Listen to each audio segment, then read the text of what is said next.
I'm Jamie, I served in the Royal Dragoon Guards. I'm Wish and I served with the Royal Engineers. My name's Martin and I served with the 1st Battalion, the Staffordshire Regiment.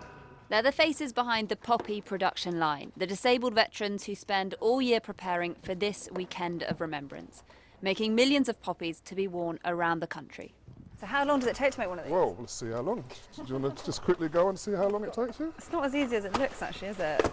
You just knock into the work and it just makes you forget about all the bad stuff, you know? And how did you end up here? I used to run for the army.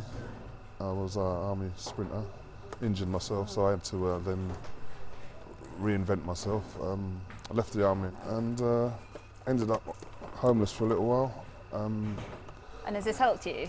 Oh, more than helps me, yes. I've got a lot of self-confidence back. I'm getting back on my feet now. Yeah. I'm definitely beating you here, by the way. Oh, I'll catch you up in a minute.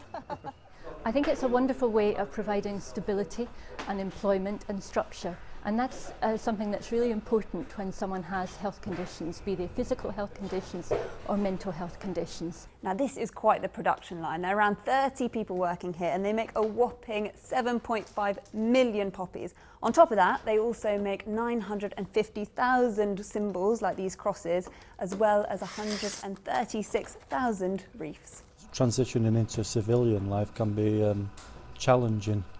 You've got your own bills to pay, you've got to find a place to live, and you've got to get to work on time, etc. You know, so yeah, it can be rather challenging. Yeah. About 2-3 years ago, I was paralysed on the left-hand side.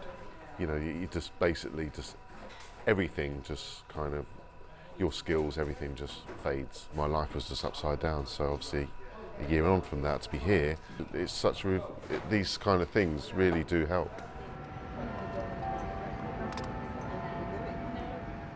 The Field of Remembrance at Westminster Abbey is a culmination of a year of hard work at the factory.